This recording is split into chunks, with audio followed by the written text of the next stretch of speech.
What's up, homie? You can't handle the truth. Pay that man his money. Never say never, but never. Let's go.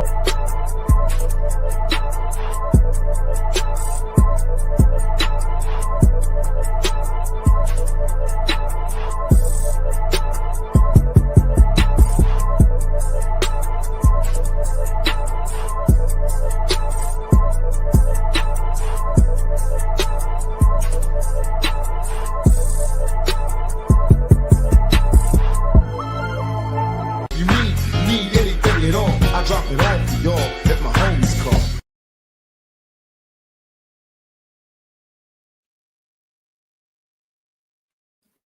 call. Homies in the building. Friday night. Thanks for tapping into a Friday night episode of the Homies.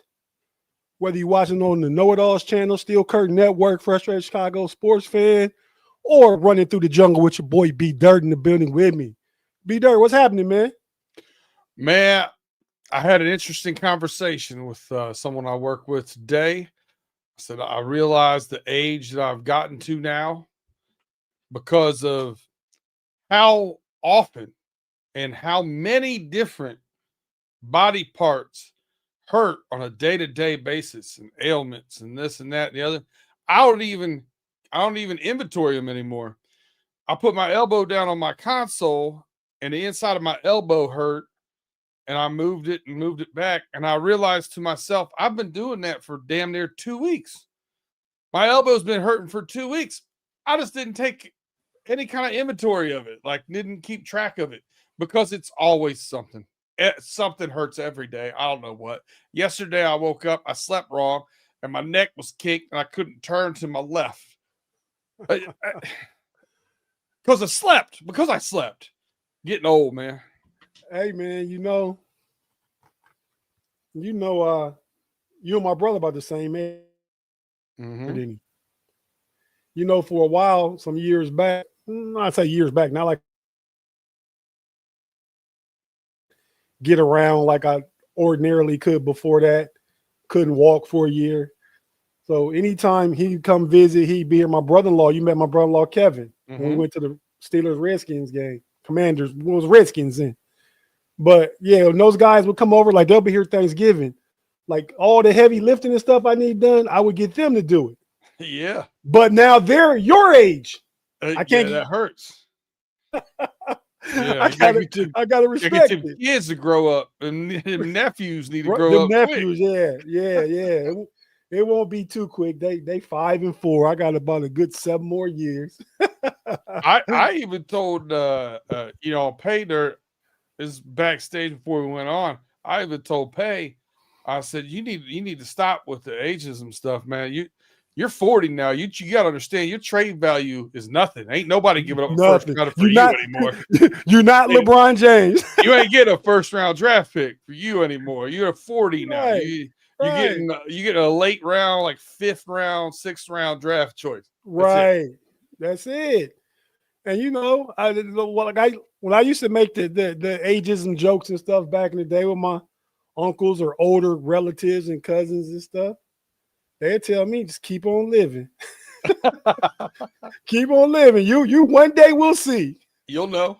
Yeah. You'll know. Yeah. My mom always says those golden years aren't golden.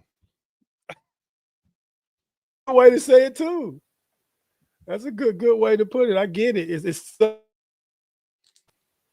But yeah, man. So I think we got some fun stuff planned for the evening for this show. We'll talk football. We'll make our picks. Pay's running a little behind. I think he's late under the guys that he's working. But B Dirt, you know what's up, man? It's a North Carolina Kansas basketball game on TV right now. Oh man. How did we not see that one coming? Right. Hey, I don't know for a fact. I just know. Yeah, so I'm not saying that's what it is, but that's what I think. It's definitely suspect. It's definitely suspect. It's suspect. That's good. Yeah, we can't accuse, but we can certainly wonder. Yes. But yeah, man, we got some folks in the live chat. Let's shout them out real quick. We got Tim Lyons in the building. Craig Werlow. Running through the jungle. That's you and Tim and Jay Lacey. Hey, man, Jay Lacey filled in for you a couple weeks ago, man. He did a great job, man. Yeah, I actually watched that show on the big screen. Oh, did you? Where were you? Yeah. Where were you at then? I was at the house and just Oh, you had people yeah. coming to town to celebrate Jeff's birthday that weekend. Yep. So after Okay, it yeah. all, everything calmed down, I sat back by myself, put my feet up, and threw it on the big screen. Okay. Good show. Yeah, no. Thanks, man. No, it was You guys Jay did a great Lacey. rapport, I thought too. We did. Jay Lacey carried it, man. He's supposed to join us again sometime, you know. So whenever you need to commandeer one of your homies from over there, and we talked about doing some stuff with the Cavs when we got to reconnect again at some point. But that would be great. And see, I'm here. The Cavs are on TV right now. They're playing here in DC. But no, I'm not like the homie Pay potentially. I'm here with the homies. Allegedly. Yeah. Allegedly. We must say that. But yeah, my Cavs are on TV right up here. But you know, so that can be done, Pay. Let's just say that. If you're doing allegedly what we may think. Bigfoot Bob, what's up? Big Pun. Gavin, Jaime Carlo, what up, man? Mark Lyons. Is that Brad Jewett? It looks like. I already need to blow my fonts up on here. Kathy, mother of Afton, shout out to you. Thanks for tapping in to Friday Night with the Homies. We certainly appreciate everybody. B Dirt.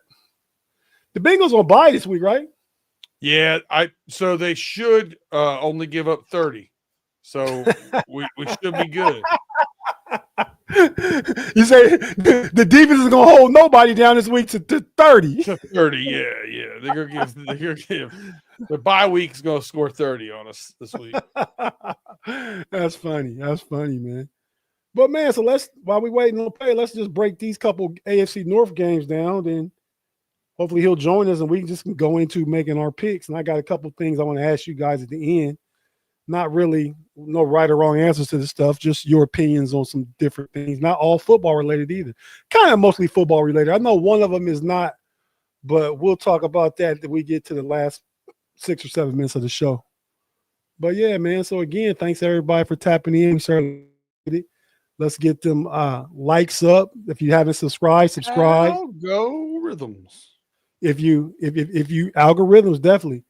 If you read the banner running across the bottom of the screen, it says, if you tell your homies to tell our homies, and we can all be homies. Whatever that stuff P. Diddy said back in the day, man. I seen P. Diddy, man, they got video of him in the yard, man. P. Diddy out there like he running stuff. He look like his old P. Diddy self, but he all gray now. I guess they don't offer just for men behind the walls. Just men, not just for men, just men. Hey, no, but I don't know what that looks like. That could work too for him. Shout out to P. Diddy, man. I mean, for your time. Mark Tobin in the building. Shout out, Mark. Thanks for tapping in. This week, the Browns play the Jets. You know where that's at? That's in Cleveland, I believe. That's in New Jersey. Okay. Well, first, wait. What do you think about that game? Did you see any of the Raiders Broncos? I did, and one of the best memes I think I've seen so far this season, and as far as the NFL go, was a flashback to the Broncos Raiders game, and it had both quarterbacks with helmets on backwards, so they couldn't see. That was tough to watch, man. A lot of overthrows, a lot of poor throws and passing, and it was an ugly looking game. It really was. It set football back 30 years. Yeah, I mean that's not what you want on prime time. We'll leave it at that. Right. Hold on just a second. Now the Browns are at the Jets, and they don't expect a lot of scoring in that, obviously. But the Jets are in an interesting situation right now. You know, they dealing Sauce Gardner, dealing Quinn Williams. Or Williams, yeah, Quentin Williams. But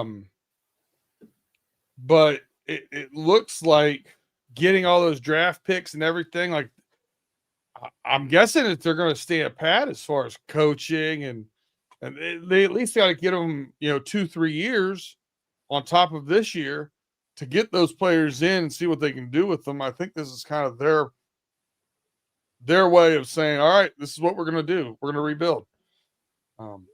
Interesting play, and it'll be interesting how the rest of the team responds to that, right?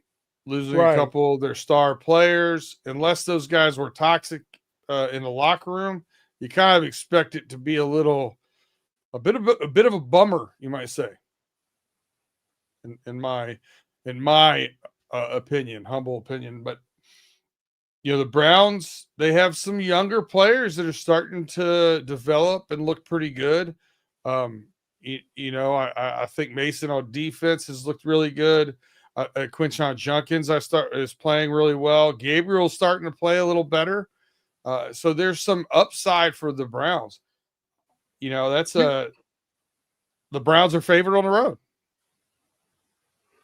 Yeah, I think as far as that goes, I said the Raiders game, Broncos game set football back. I wanted to say before I got interrupted, I wanted to say, going back real quick to that game, that they had their throwback uniforms on. The game was throwback.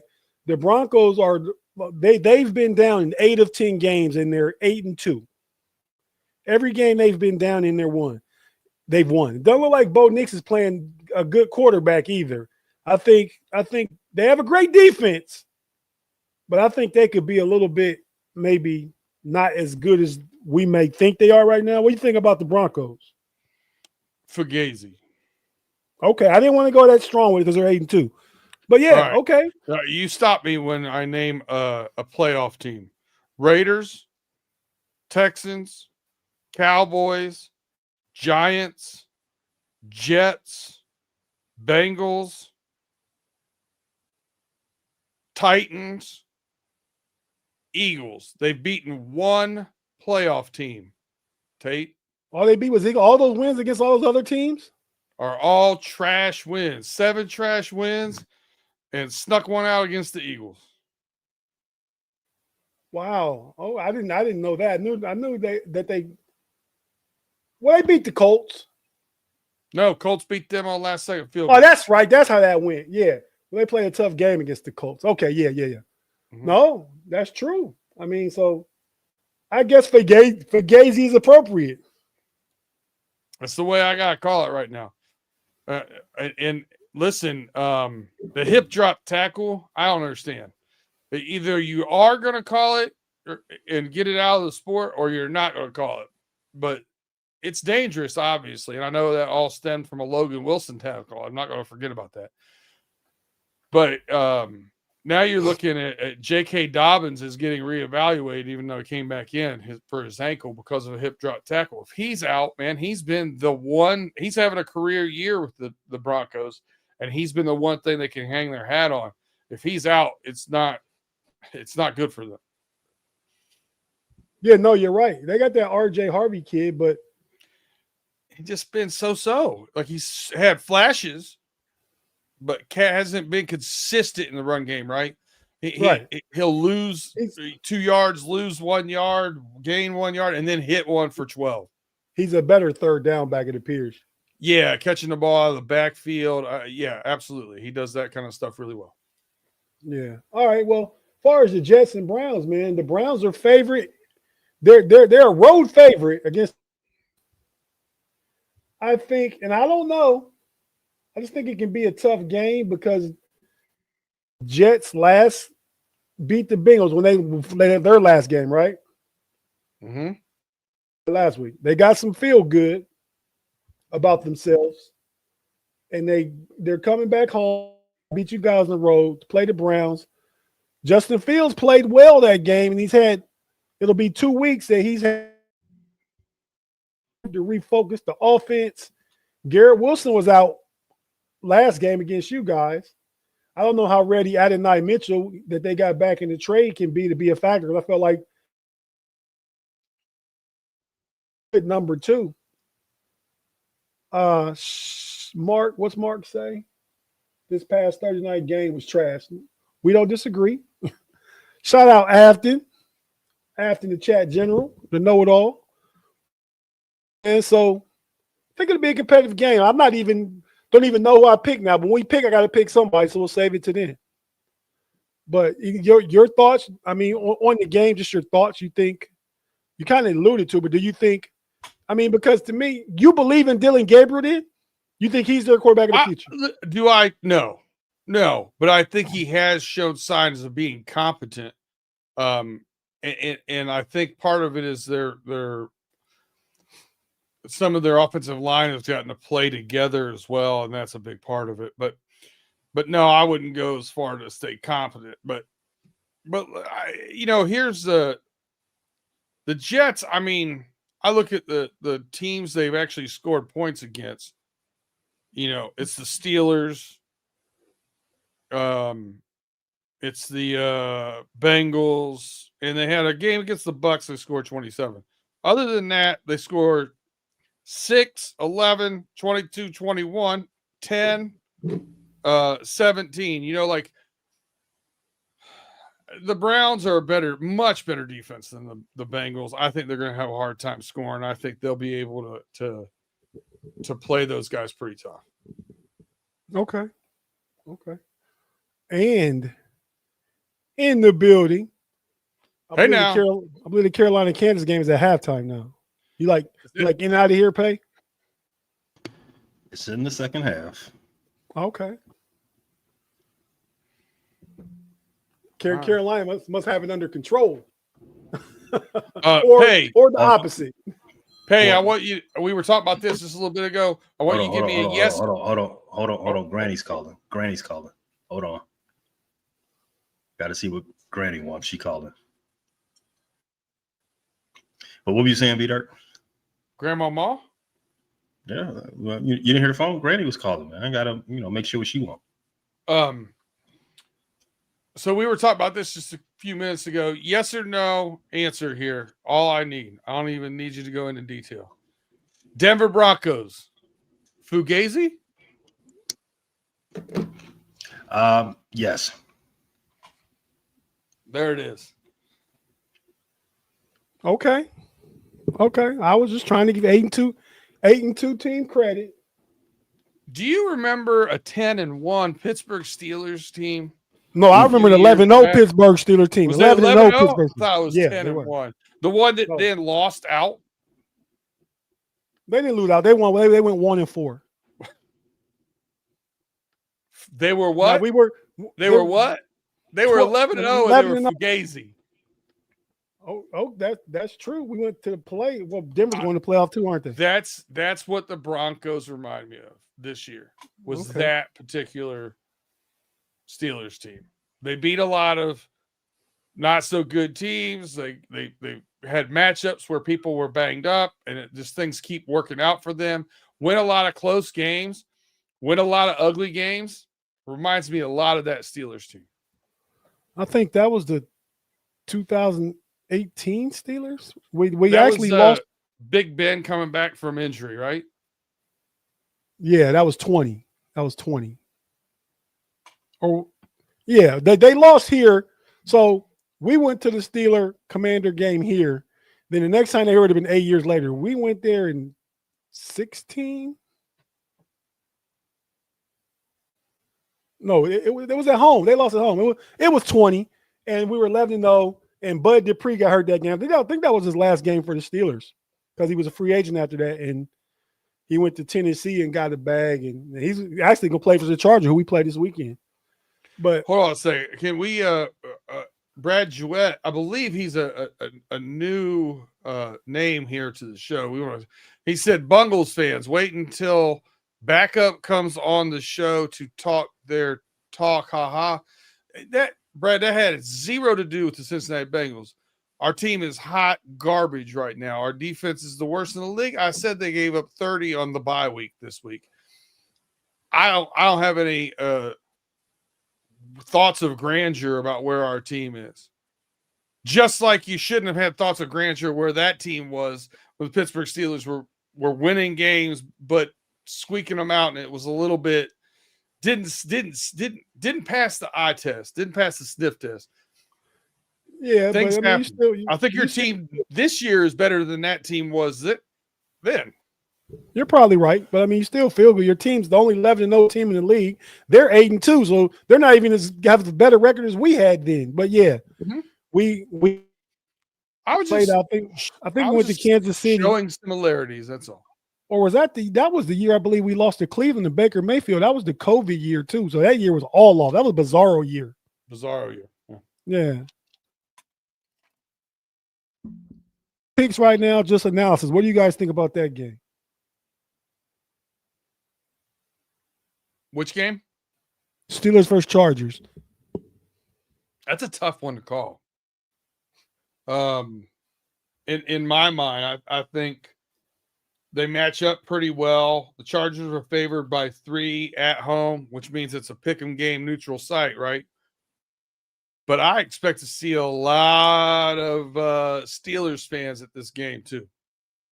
I really do. So I think it's going to be a really tight game. I think it's going to be a fun game to watch. If the Steelers can get the pressure on Herbert that they got last week and force some turnovers, I think they pull it off. But they have to win the turnover battle in order to win the game, in my mind.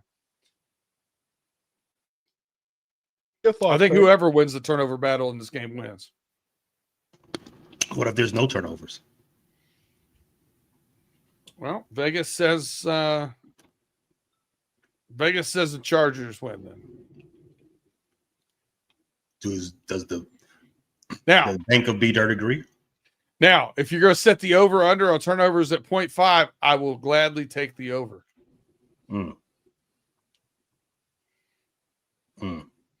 I think for this game, I think this is a referendum game for both teams. The loser for this game, I'm going to officially call them a pretender. Winner, they're in the contender side of things as we're getting into the later portions of the season. Week 10, only a handful of games left, but both of these teams have shown they put together some nice win streaks. Both of them had some 2-3 losses in a row. Both of them have the players that for you to be able to say, okay, this is a good team. We can be able to do some things. We can put some things together with the roster that we've put with the roster we have. Obviously, we know this is a what do you call it? A must. I don't want to say must win game, but it's a last dance type of season for the Pittsburgh Steelers. They did some things for them to not just win games, regular season games. They want to do something in the postseason. So that's why I say this game for both teams just getting to that point where you got to start showing your mettle. We've all seen Harbaugh. He's been there for what? This is his second season. Harbaugh doesn't last more than 4. So if they're gonna do something, gotta be now. Let's go Tar Heels. Hey, Tate, one of Pay's comments gave me a question I want to ask you before you give us your analysis of the game. Like the Last Dance reference there that Pay made. What do you think percentage-wise do you expect a rookie quarterback to be starting for the Pittsburgh Steelers next year? Do you think you've got a quarterback in the building that's going to start next year? Do you think they're going to look for a tenured quarterback, or do you think they're going to try to get a rookie in and turn the keys over there? What are your thoughts on that? The percentage of everything is that Aaron Rodgers comes back. That would be one. If they draft, I don't really want them to, unless they see. I don't want to trade up and draft the quarterback. And I don't know, but I just believe you can wait, especially if Aaron Rodgers comes back, you can wait a year on that and fill other holes, especially if you're picking like in the early 20s or something. Instead of trading that capital, you got 12 picks. Use them bottom end picks, trade up, get 5 or 6 really good players, to have ready for that quarterback or help one more year with Aaron Rodgers and what they think they could do. Or I don't think a rookie starts. I think if Aaron Rodgers retires and we do draft a quarterback, I think the battle is between Will Howard, who will have been in the building for a year, and Mason Rudolph. And then however the season starts, if they winning, then they keep with that guy. If they start losing, if say the halfway point they're 3-5, they go to the rookie. Okay. I like that. With your analysis for this game, I think Brad Jewett brings up a good point there in the chat. I couldn't agree more with that. TJ against a backup right tackle, I think is the difference maker. It's anytime you put TJ Watt across from a backup, not good. No, I agree too. But the thing is, both their starting first round tackles are out. So you got Highsmith on a backup too. Yeah, you do. Highsmith with the AFC Defensive Player of the Week last week, wasn't he? He was. Yeah, he was. Real quick for me, I feel like the defense needs to come out and play well again. For the same reason Brad brought up. You're playing against the Chargers have had 10 different starting offensive linemen this year. 10. Their third string running back. So to me, the key to the game is kind of what you did last. I'm not saying you play the same defense, but you see what happens when you smash the run game. You smash the run game, you put the opposition in predictable situations. If it's 3rd and 7, yeah, try and run. You're not gonna get 7 yards. 3rd or 7, I know you're passing. We're playing pass defense. We're getting pressure on you. I think on this team, and because of injuries, I think defensively they're not as good as I thought they were the first few weeks of the city in the opening game. They looked really dominant a couple times. They even did against the Chargers a couple weeks ago. But yeah, don't think they're stout against the run. Khalil Mack's a little older. You know Cam Hayward as far as his age and his play. The corners can be had. And I think Aaron Rodgers plays well indoors. So, I'm not leaning. I think even though they're a road dog, it's a kind of a favorable matchup.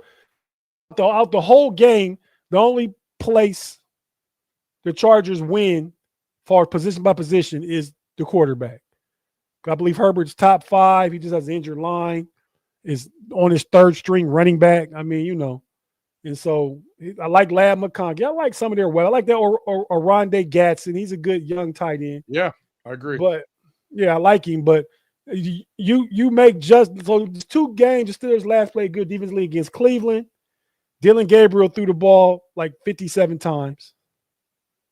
And last week, Daniel Jones threw the ball like 50 plus times.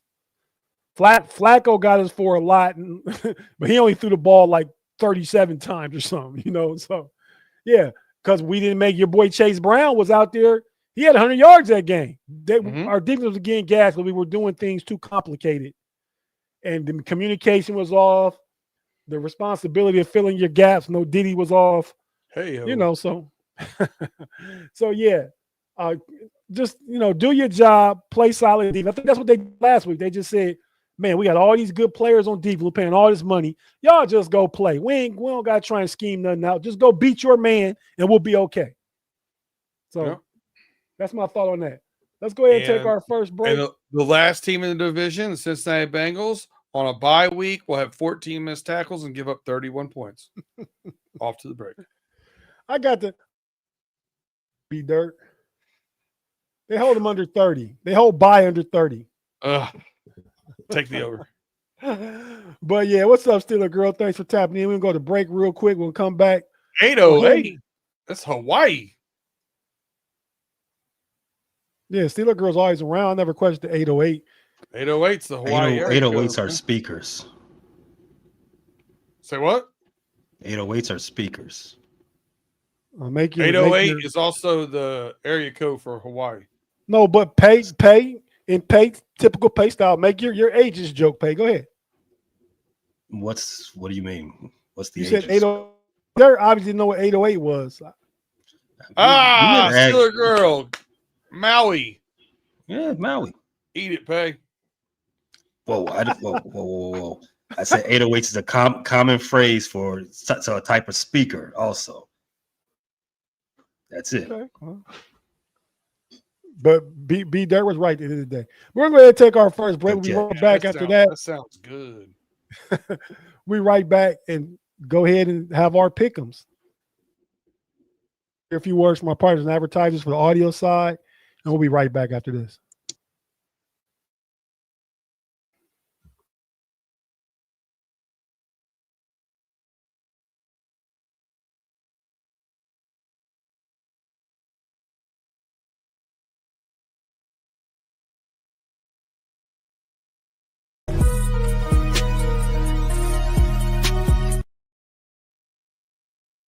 Let's get them algorithms up one time. Welcome to Friday night again. We're back on the Homies Podcast. Myself, the homie B Dirt, the homie Pay is coming back soon. Yeah, okay. Looking at the Kansas Carolina score because that distracts Pay. But yeah, man. So he's back. Oh, nice looking hat. He just. Oh, you got can't see the logo to your pay their hats. Yeah, yes, sir. We got to talk about more merch, more swag, man. I feel like if I don't do pay dirt with you, man, I don't get no action on the merch swag stuff. It's cool though. We're overdue. We are way overdue. But yeah, man, let's put up the score, man. You sent those tabulations. We were together last week, but we didn't have all the stuff updated. The new scores and percentages for the season thus far through 9 weeks are as such. Go ahead, B Dirt. Tate is in the lead at 52.8%, and myself and Pay are at 49.6%. Tight race. Anybody's ball game. It is. All it'll take Pay is one of those 10-4 weeks to shoot out way in front of us again. But yeah, man, I was surprised. We were all like over the course of the 3 weeks that we hadn't been tabulating. I was 20 and 19. You guys were 19 and 20 over all that time. Yeah. So wow. Yeah, and it was weird because it was.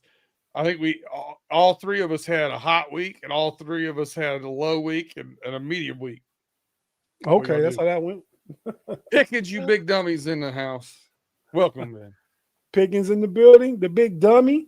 I just in love my it when that gets said. Red Sanford voice, you big dummy. Shout out, Pickens. You big dummy. But yeah, man, B Dirt, go ahead. Let's crank up the picks, man. All right, we're Tate. We'll let you start off. Hey, where's this game at? It's 9. We got 9:30 games back. It's in Germany. In Germany, we got Falcons plus 6.5 at the Colts in Germany, over under 48.5. Tate, who you got? Man, I'm gonna be fast. I'm gonna go ahead and go with the Falcons, man. I mean, the Colts lost last week. They got Sauce Gardner, and the Falcons are so unpredictable. I really don't know which way to go. I just think 6.5. They shouldn't lose by more than the touchdown. 0 by the Carolina Panthers. But Carolina aren't as bad as we thought they were. And Pay kind of been on that all year, even when they was like 0-3. And they're 5-4 now. Like, man, I'm gonna say legit, but they're surprising me. They might beat the Denver Broncos by the eye test. But yeah, man. So I'm taking the Falcons getting 6.5. All right, Pay, before you give it to us, we got a super chat. Tate, hit us with that one. Fee, what up? Thanks for tapping in. She said, what up, my Pete's Take Pay, my boy B Dirty. Man, you got the whole B Dirty, not even B Dirt. Yeah, but B Dirty means something, Pete.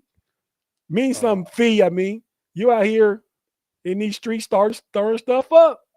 She also shouts out the homie Jaime, Big Pun, Steeler Girl, and Pickens, you big dummy.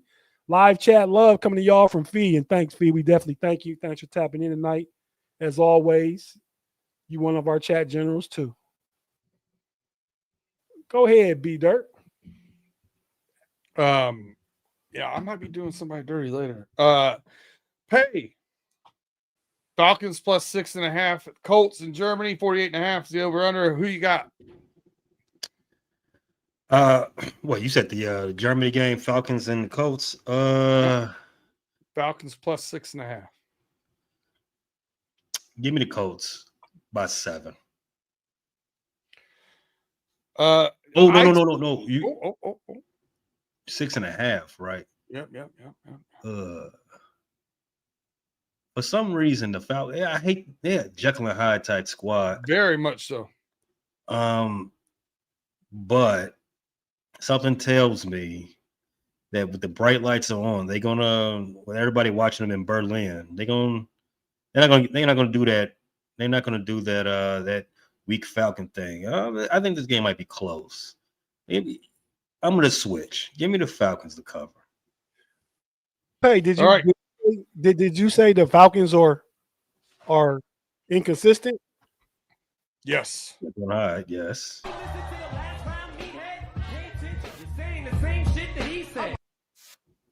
All right, go ahead. I had already wrote a P down on the Colts side of this. The good news is real simple to turn a P into a B. Give me the Colts minus 6.5. Pay, we'll go here. The Bills at the Dolphins. The Dolphins plus 9.5 over under 50.5. Pay, who you got? For the Bills, Bills the at Bills are playing Dolphins. Dolphins yeah. plus 9.5. The Bills own the Dolphins. This year is no different. Even if the Bills have not reached their zenith as of yet, but they are coming off a big win. I like the Bills to go ahead and do their normal and beat the Dolphins by multiple scores. Give me that. Bills by 10. All right. I'm going to take the home team. I'm going to take the score of 28-20. The Bills win, but the Dolphins cover closely. I think it's going to be a backdoor cover as well. Tate, who you got? I'm with you, B Dirt. I mean, because I saw Buffalo struggle against Miami in Buffalo. I mean, if it wasn't for a penalty on a roughing the punter, roughing the kicker, I mean, they were in that game. They had a chance to win that game. Then I think Buffalo goes down to score, makes it a 10-point game. It really was a lot closer. But yeah, just give me Miami with the points. You said they're getting 8, 9. 9.5. No, oh yeah, give me the Dolphins. All right. I will start off here with the Ravens at the Vikings. Vikings plus 3.5 over under 48.5. Vikings good win against the Lions last week. Can they roll it up here and back to back against the Ravens? What Flores defense? I think we give it a little bit too much hype, and they haven't been exactly what we expect from them this year. But they do blitz more than any team in the league. And Pay, do you want to tell me who the best quarterback in the league against the blitz is?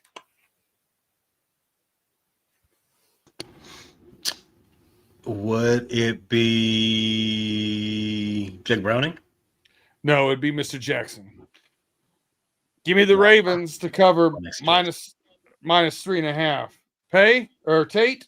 Ravens at Vikings. Vikings plus 3.5 over under 48.5. Who you got? The fact that it's in Minnesota and Lamar threw for 4 touchdowns, but they were like slow touchdowns, right? They were like to tight ends. You know, Mark Andrews caught a couple. I think Brian Flores, I believe in him drawing something up to make somebody else other than Lamar Jackson beat him. 3.5 is not.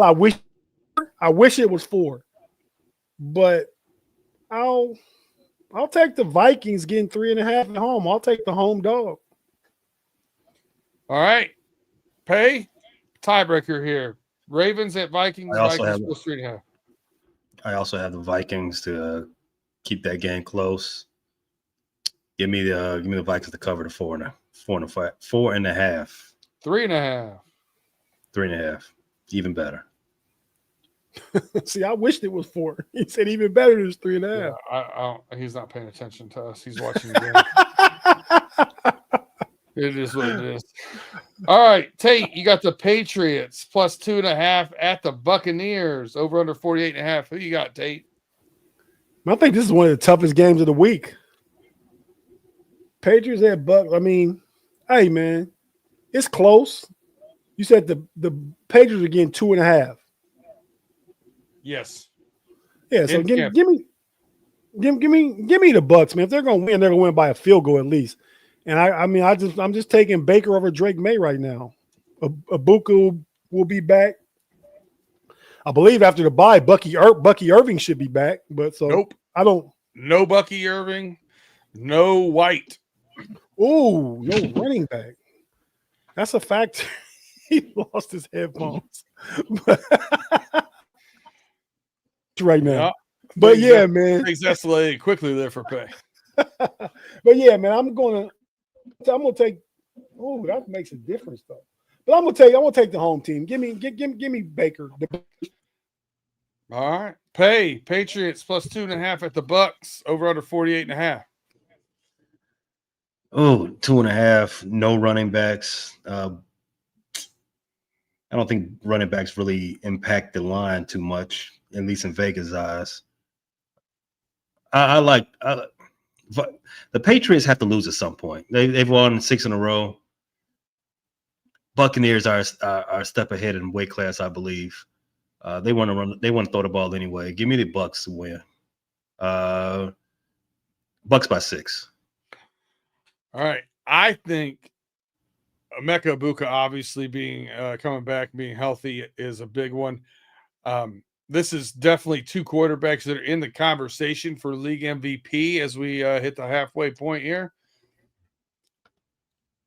I think this is where we see that Baker Mayfield is a little bit better than where Drake May is right now in his career. And I also like the fact that the Tampa Bay health that you really ought to be talking about is the offensive line is getting healthy. I think they're going to be able to protect him a little bit more in this game. And I think the Bucks, I think Baker throws for about 325. So I'm also going to take the Bucks. It's a clean sweep. All right. It's down in Central Florida, Mark. It's in Tampa. Pardon me? I'm just telling Mark this in Tampa. He said, or the Bucks at home. Yeah, they're home. Tampa Bay. And that Central, huh? Okay. Hey, we're going to throw it to you. You got the Saints plus 5.5 at the Carolina Panthers over under 38.5. Newsfest. Panthers moved to 2 games over 500 and beat up on those Saints as they continue to play for the future. Maybe Arch Manning sweepstakes, or maybe somebody else. Don't know, but the Saints ain't winning. Give me the Panthers by 13. Nice backcourt. If you watch Pater, you already know about this one. I don't like the Panthers. They're up and down, Jekyll and Hyde. You play good one week, terrible the next. But the only thing about this game I like less than the Panthers is the New Orleans Saints. They're horrible. Give me the Panthers to cover here. Tate, who you got? What's the line? Saints plus 5.5.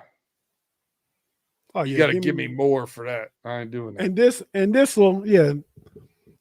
This is something I said I wouldn't do all year unless they played each other.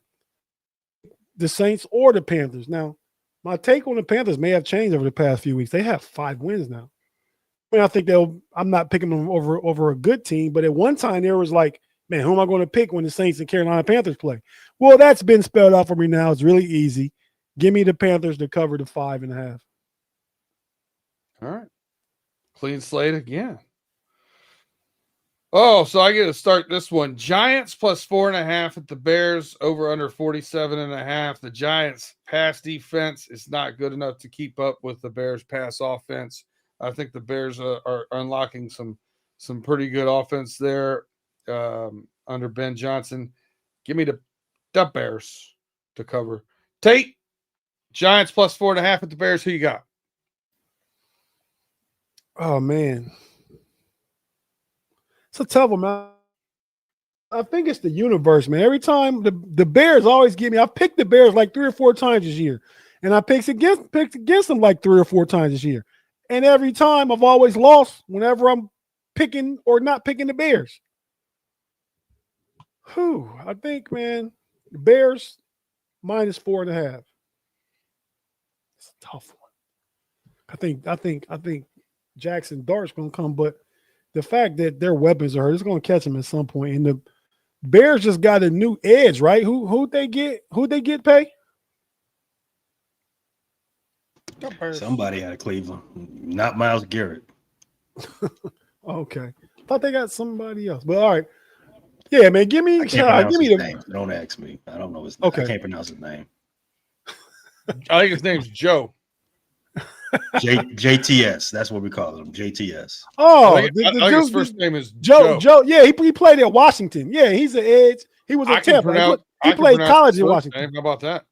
Yeah, Joe, Tryon, whatever. Yeah, I know you're talking about now, though. Whoa. Whatever.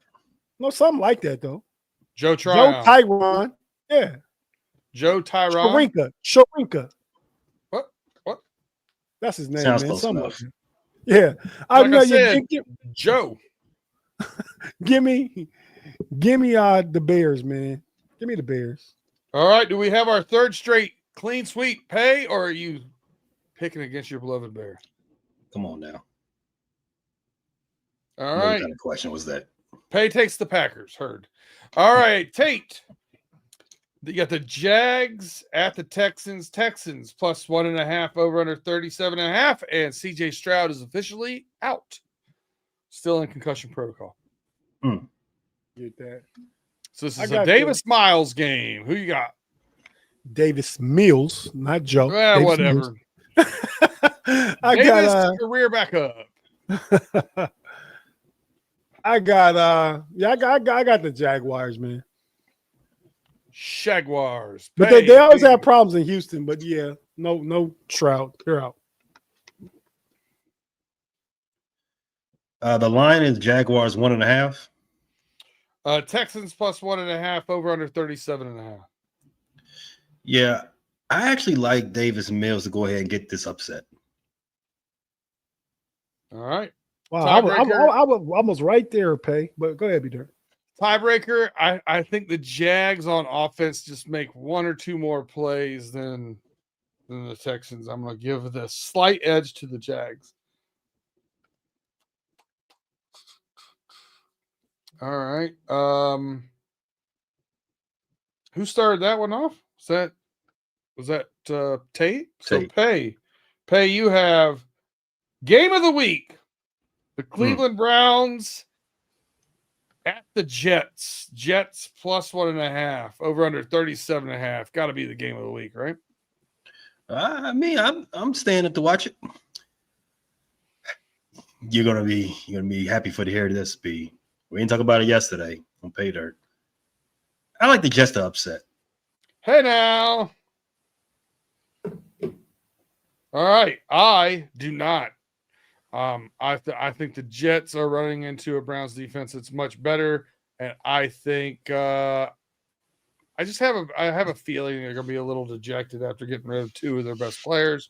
I'm going to take the Browns. Tate, who you got? Tiebreaker. Browns at the Jets, Jets +1.5. I was all set to take the Jets till you said what you just said about them potentially being deflated but losing two really, really good players. Deflated. Yeah, so I'm gonna roll with that side of things, man. Give me the Browns. I wanted the Jets. I think the Jets. I bet the Jets scored 21 points. If they score 20, they score 20. They should win. Points. You're right.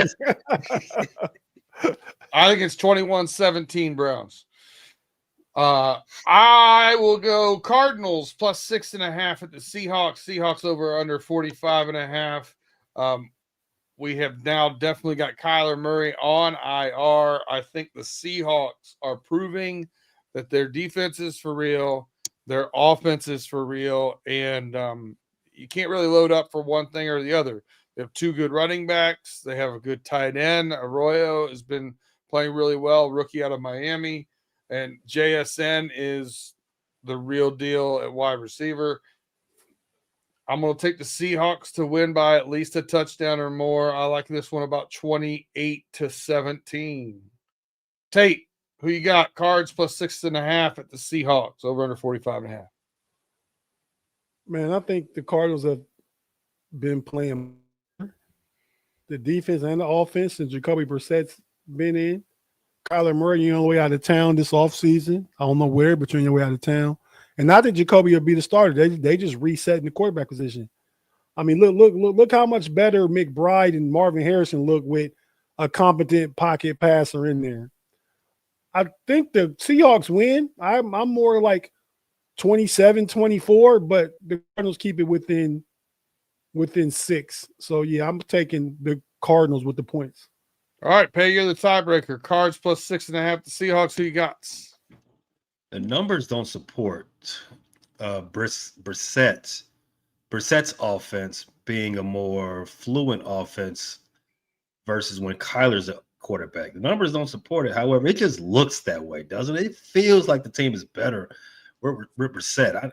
I'm watching the same games everybody else is watching. I'm just like, I think Kyler lost his job to a career backup, even though that's crazy to think that, especially with the paycheck he's getting. But I wish my job cared about me as much as they care about Kyler. They gave him 4 weeks paid off so he can go play video games. So with that, I mean, a lot of good. I think the vibes are high with Arizona right now. I think after having that big win against Dallas, even though, the Seahawks defense is better, they probably won't be able to do what they did against them versus what they did against Dallas. But I think they're primed to keep that game a lot closer than 6.5. Give me the Cardinals to cover. All right. Tate, you have the Lions at the Commies. Commies plus 8.5, over under 49.5. Yeah, man, I'll take the Lions, man. I think you talk about deflation. Jaden Daniels getting hurt. The Dan Quinn at the press conference asking, like, why did you have him in saying stupid stuff? Yeah, I just think the vibe, the energy and vibe out here, man, in Commander Land is low. And they were so high going to my barber shop late, during training camp, and it's different now, man. I go to the barber shop in the morning, and yeah, some of them guys gonna be sad. Haven't been there since Jaden Daniels been hurt. But yeah, I got the whoever they playing. Who they playing? Lions. Yeah, give me them. Give me them. All right. Pay Lions at the Commies. Commies plus 8.5, over under 49.5. Who you got? This was in our 6-leg parlay that we built on Pay Dirt. I'm standing on it. I got Lions 30, Commandos 13. 10 toes down on that one as well. Give me the Lions to cover in a rout. Lions get back on the winning side of things. Hey, you got the Rams at the 49ers. 49ers plus 4.5. Home dog against the Rams. 49.5 is the over-under. Who you got? Yeah, I hate the divisional. Out of any division, the NFC West is always the most difficult to prognosticate it for. Those games always go in opposite directions than the way you think they're always going to go, especially with the 49ers involved. They're a 4.5 point home dog, and I'm going to say they cover that game. Ain't got no business covering, but I'm gonna just say it just to watch my 6. Give me the 49ers. All right. 49ers it is. Man, I really struggle with this one. Mac Jones is starting again for the 49ers. Puka went out last week for the Rams, but seems to be playing. Tutu Atwell's out for the Rams. Both teams have been a little bit of a mash unit. I mean, I think this is a toss-up. I'm trying to think best players on the field. I just feel like if I go through the list of who's got more of the best players, I go to the Rams. Give me the Rams to cover. This one is a toss-up. I totally agree with you, Pay. This is just Educated guess. Don't want to put any of my ducats on this one. Tate, who you got? Rams at 49ers, 49ers plus 4.5. The Rams should have won the first game that was in LA. That's the one that Sean McVay went for it in the second, in overtime. The end of on their possession, they didn't want to go for the tie. You said Mac Jones is playing? Yes, sir. So Mr. Michael McCorkle Jones. That's his real name? Is that his real name? That's his real name. Mac is $48.5 million cheaper than Brock Purdy. Mac Jones was a top 5 pick. Brock Purdy was Mr. Irrelevant. I'd say the 49ers got duped when they decided to pay Mac all that money. Purdy all that money. It seems pretty dumb in hindsight. Yeah, bada boom. But yeah, man, I'm going to take the Rams, man. I think the Rams are. What's the spread again? 4.5. Oh yeah, the Rams are a touchdown better. Yeah, give me the Rams. Pay, I saw you with your eyes. You played loser game show host. Yes, he did.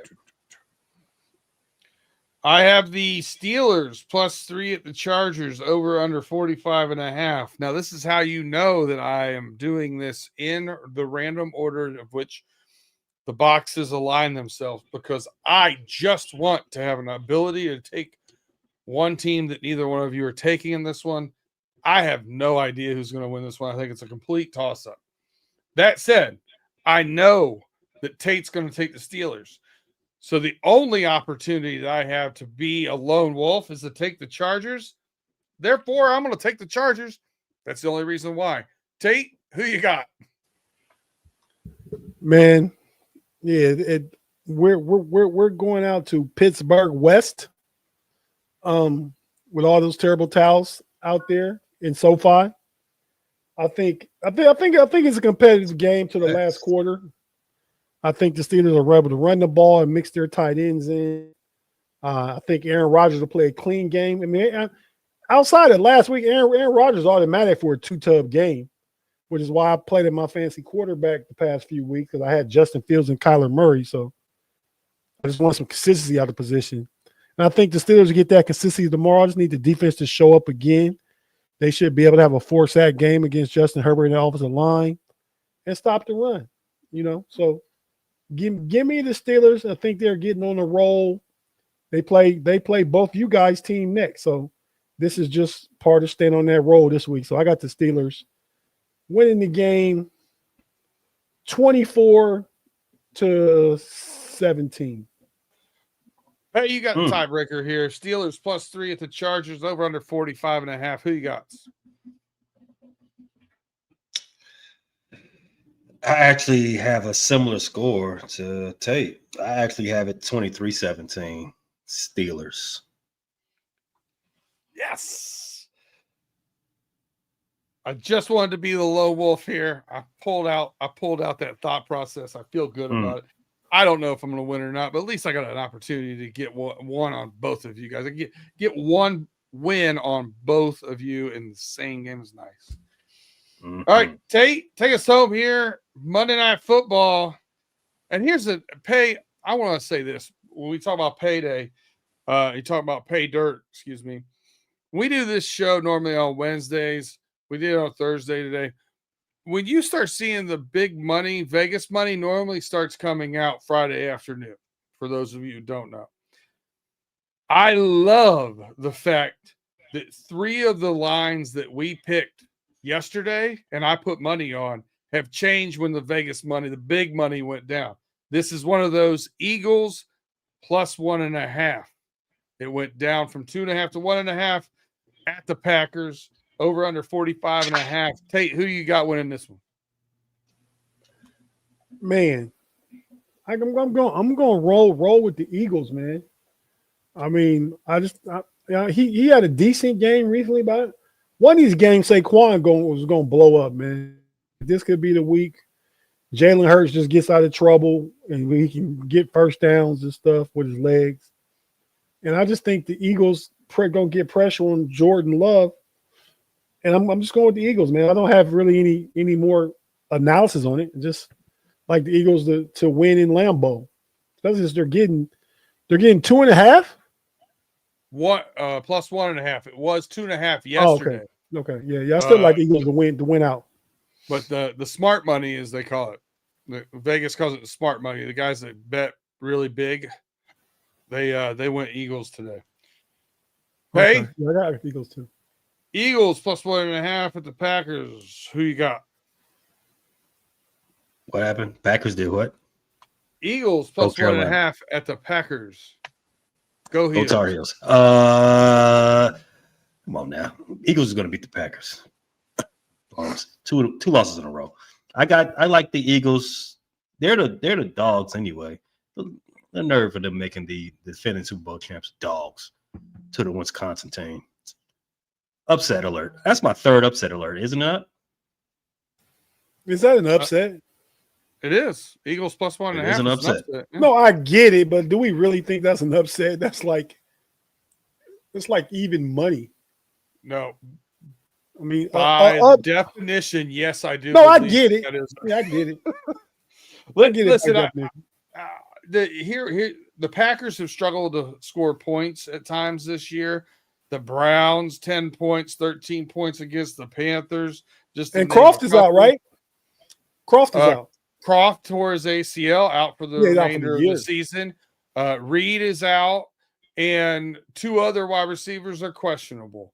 So we've got some injuries there to their to his weapons. And so this is where Josh Jacobs needs to step up and against that stout defensive line of the Eagles, I don't see that happening. I think the Eagles will be able to stymie them on defense and therefore win a battle of attrition. We all see it the same way here. EAGLES. All right. That's all of them. I think effing Big G. I just went to go pick up Christian Watson and Big G picked him up already. Oh, no. Okay. But yeah, that's it, man. That's it. Okay. Well, yeah. So we'll see what that looks like next week. Hey, B Dirt, can when you get a chance, can you send a picture of the picks? Yeah, that's how you roll, man. Sure can. I can't even call that old school. Like, bookies keep their little books or little tablets and stuff. You makes it modern. So yeah, man. Got a few questions, man. Right? It's either or. You weren't here, Pat. I told B Dirt. There's no right answer. There's only opinions, right? So, a couple football related questions here. Far as broadcasting teams you like to listen to in college football, who's your favorite? Pay, you go first with this, and you let the audience that's listening know the options, and let us know which one is your favorite broadcast team to listen to. So what you have pictured here, you have Herb Street and his booth. ESPN Fowler. Saturday Night Football. Fowler, yeah. Jeremy Fowler. I'm not sure who's that in the bottom box. That's Brad Nielsen and Gary Daniels. They do the SEC games on CBS. I think Brad Nessler. I think Noah Eagle and Todd Blackledge are better than those two. Yeah, I started Noah Eagle. I kind of like his calls. I think he's very polished. Him and that's his brother, right? Ian Eagle. They're brothers. Right? No, Ian Eagle is it's father son. Yeah. Okay. All right. Noah is I I like his calls too. His humor can be corny sometimes.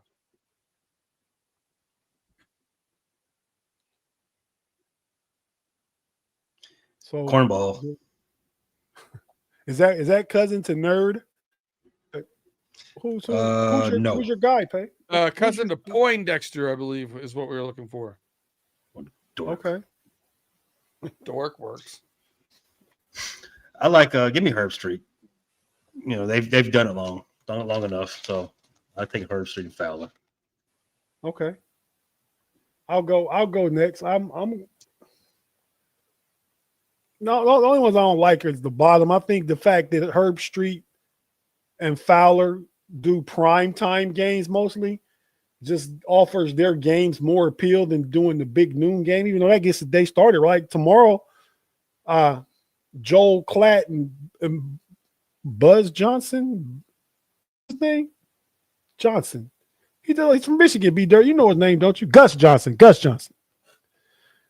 I'm gonna go with Herb Street and Fowler too, man, just because their games have more cachet. Because they're big prime time. Even though you got the big noon game, the big prime time game, those guys are better to listen to. Give me her. B Dirt, you. Joel Klatt and Gus Johnson all day. And the reason why, actually, you know, Gus, you said a Michigan guy, right? Yeah. But it's weird. I don't like him because of that stuff. He's actually the Robin, I think, in this situation. Joel Klatt's knowledge of the game and the way he breaks down stuff, I like a lot. I like his podcast. I think he's doing great stuff. So I like Joel Klatt. And they a great yin and yang, right? Joel Klatt's cerebral and breaks down stuff very well. And Gus Johnson's the energy guy. I like those guys together. I like that. Yeah, I like it too. Time slot, but no, I get it. So next up, B Dirt, you go first. Your favorite NFL broadcast team to listen to, and let us know who's pictured here. All right, you got Jim Nantz and Tony Romo. You got Joe Buck and Troy Aikman. You got Mike Tirico and Chris Collinsworth. You got some bum and Tom Brady. Where's Greg Olsen? I mean, I don't know. He got moved when Brady joined Fox. He's on the B team, and that's Kevin Burkhardt with Brady. Yeah, I don't know that fool. Here's the problem with every one of these NFL ones. There's one guy I like, and there's one guy I don't on every single one of these. Really? Now, I will say this in the Tirico Collinsworth, who you like, who you don't like. Tirico's great. Great. Collinsworth is a putz. Former one of the best Bengal receivers in history is a putz.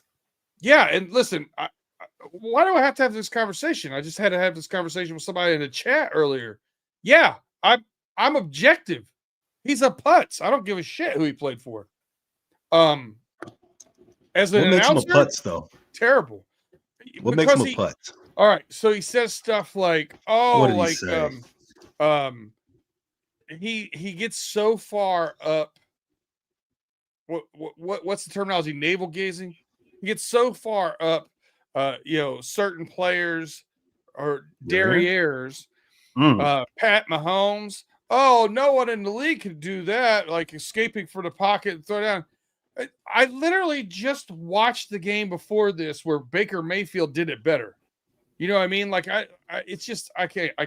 He just picks one player per game and says everything great about him and won't say nearly anything critical.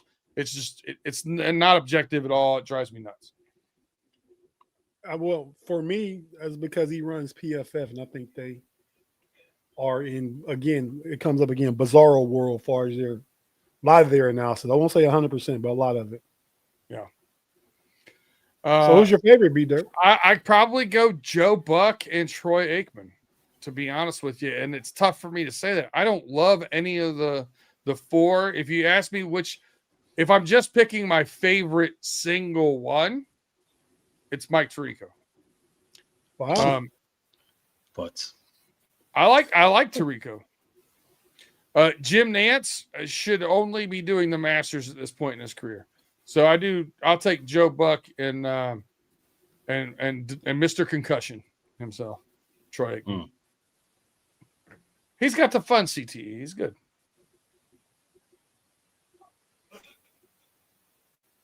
Okay, I'm going to go with. Man, I'm Collinsworth gets on my nerves. I used to kind of like Romo. I don't dislike Romo.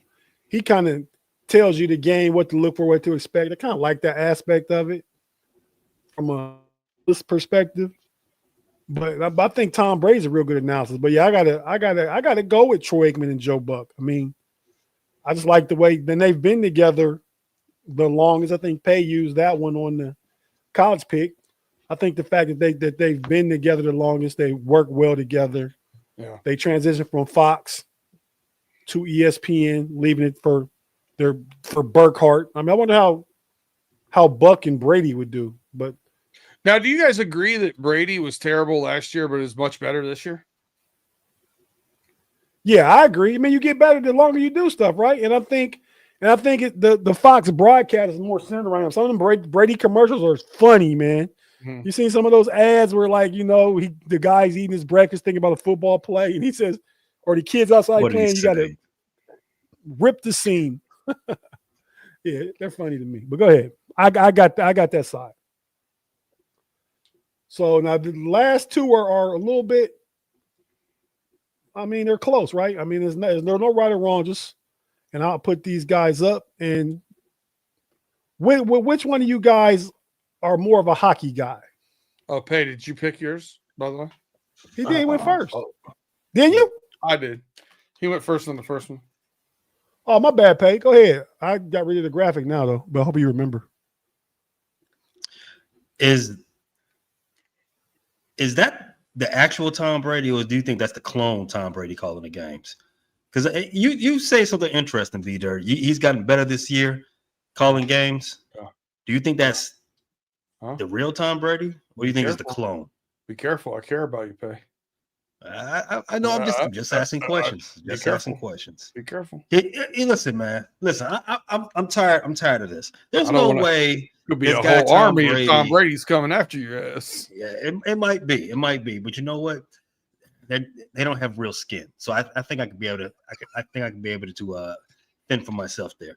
There's no way he was able to win all those Super Bowls at the age that he did. My theory.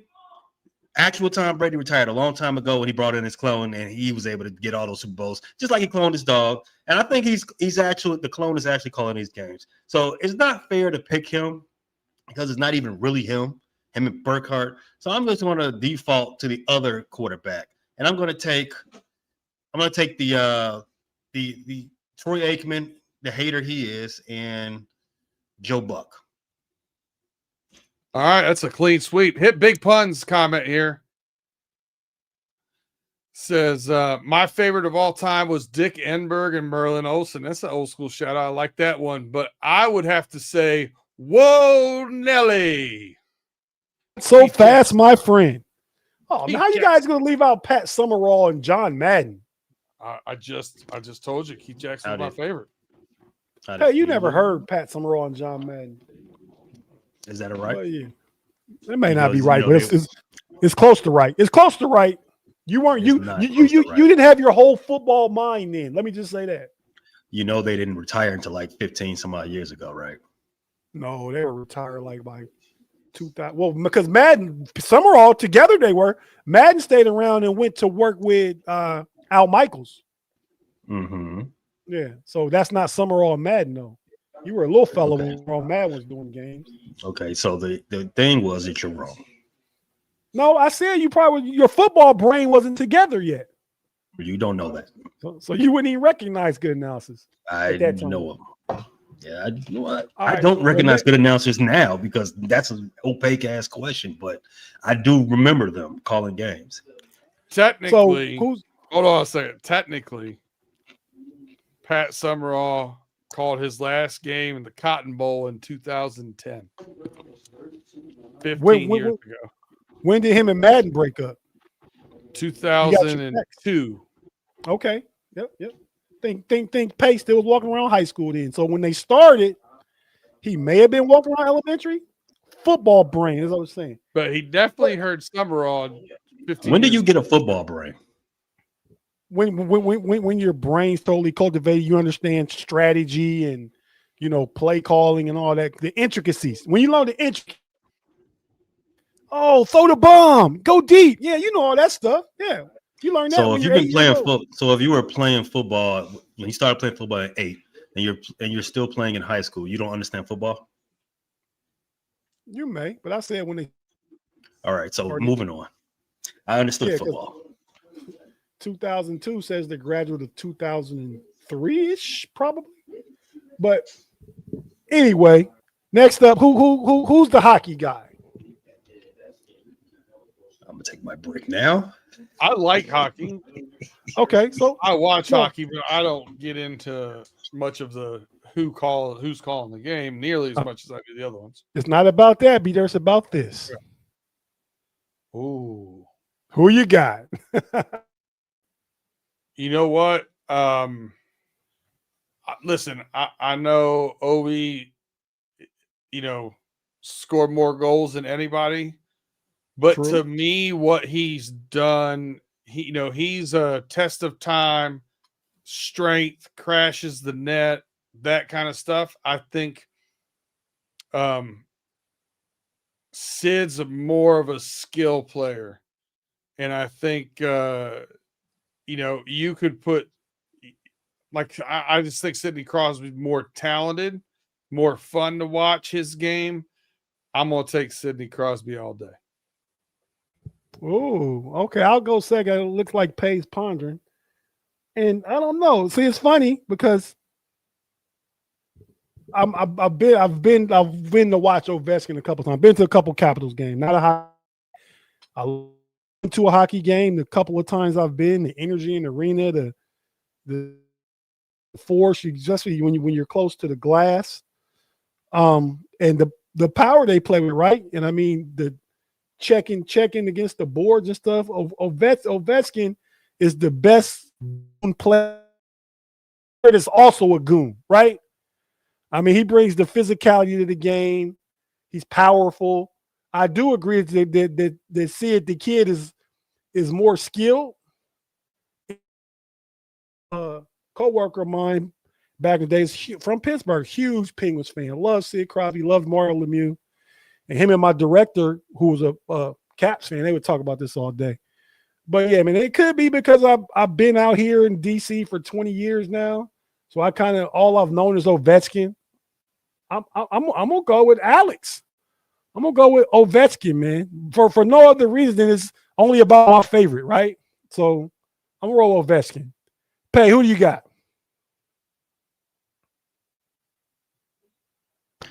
I didn't know Crosby was still playing. Still playing at a very high level too. And when you look at Ovechkin has more goals. Yeah. Right. Crosby has more points. He's got more goals, but Crosby has got more points by about 100 points.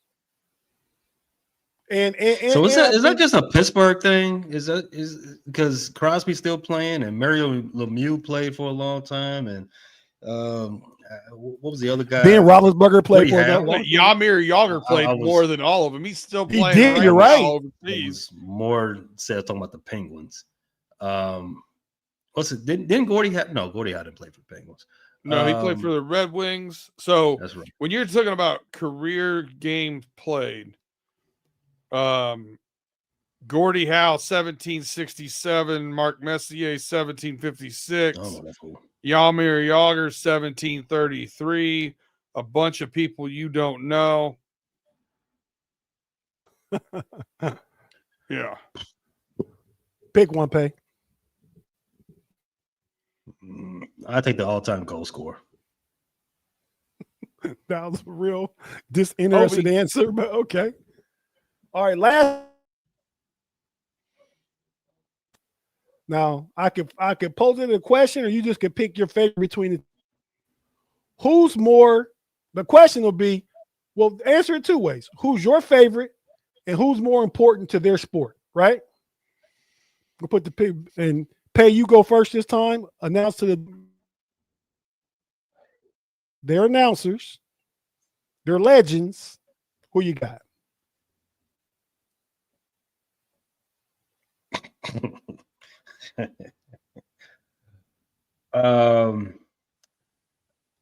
So I give demerits out at the Frustrated Chicago. If guys ever get on there and say I don't have an answer or anything in that nature. So I really can't say that right now, but I so damn want to with this question. Say the names to the listening audience. Who we judging between? One old guy and another old guy. This dude's really ages, me dirt. Lee Corso and Dick Vitale. Yeah, that's those two old guys. Those two guys. I don't now this part I don't remember. I do not know if Lee Corso ever called games. I don't know that. He's always just been a character on Saturday for me. Dick Vitale's always been a character. At least he called games though, even though he didn't add much, but a bunch of nonsense and glazing. So I'll take Corso. At least he had costumes. Okay. Be there. What do you think, man? When I think about which one I like, when I think about which one I like the most, it's very close. If you want to say which one's more important, I'm going to say not only to their sport, but also what Dickie V has done for the V Foundation. I think raising money for cancer awareness and support and research. I think Dick Vitale, his work with that through the Jim Valvano and all that stuff, I think he's more important. I'm trying to think of both of them in their heydays, and what is most memorable for me, like the little moments of the headgear and the calling the games and the not so fast and the pencil and stuff, they're fun. But Dickie V calling the North Carolina Duke overtime games, I mean, that was electric. I gotta go Dickie V. I gotta go Dickie V both ways. Diddy.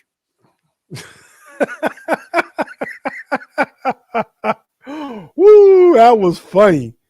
But yeah, no, your assessment was good. The very end made it funny. But yeah, man, I mean, see, now I'm old enough. I remember them not just being old guys. I know TV wasn't his sport. But as an announcer, yeah, I don't know much announcing with Lee Corso. But the energy that Lee Corso brought to College Game Day for 30 years almost. It was 30 years, wasn't it? And Dickie V's been around for 40 now, but Lee Corso's older. But Game Day I believe, first Game Day was in 95, I believe, which was 30 years ago. But yeah, man, it's close. I mean, I think they're both icons in their genres, in their sports. I'm going to say, and B Dirt, you'll know what I'm talking about. I don't think he was a glazing. I think back in the day, when there wasn't social media, you didn't get all these highlights and stuff. You heard about guys, but you didn't see them play. You heard about from 5-star camps and Nike camps, and he's a diaper dandy, baby.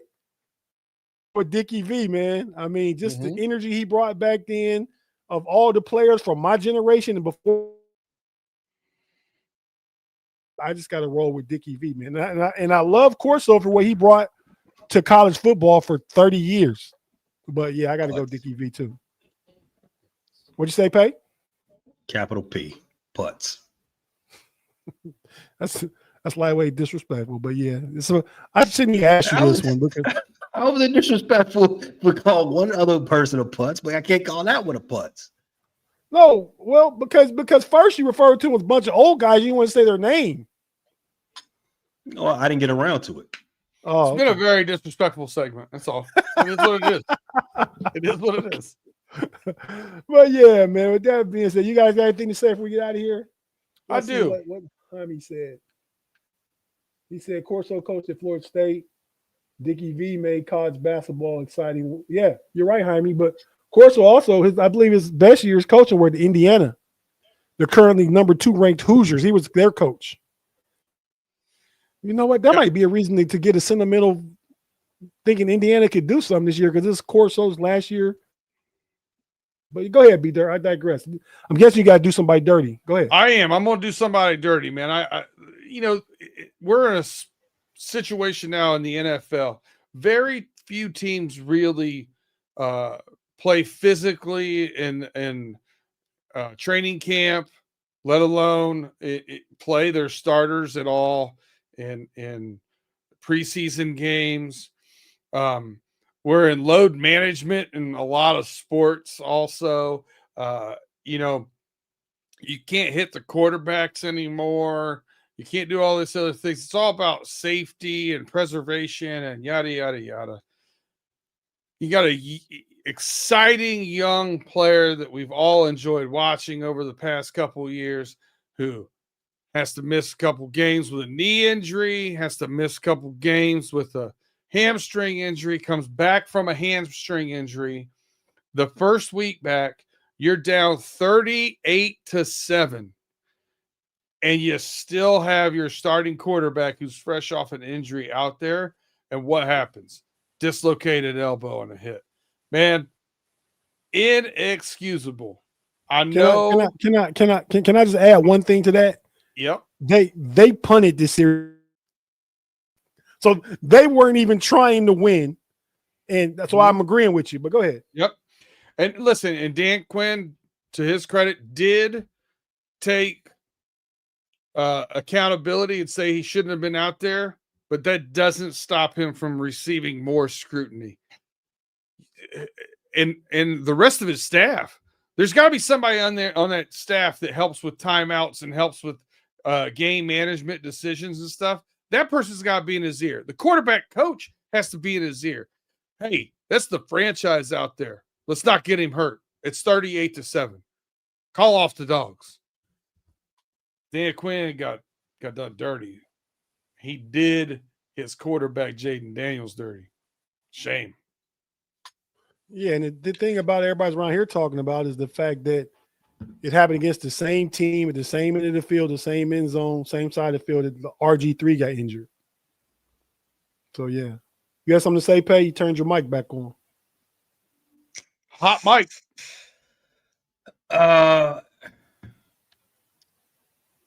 It's football.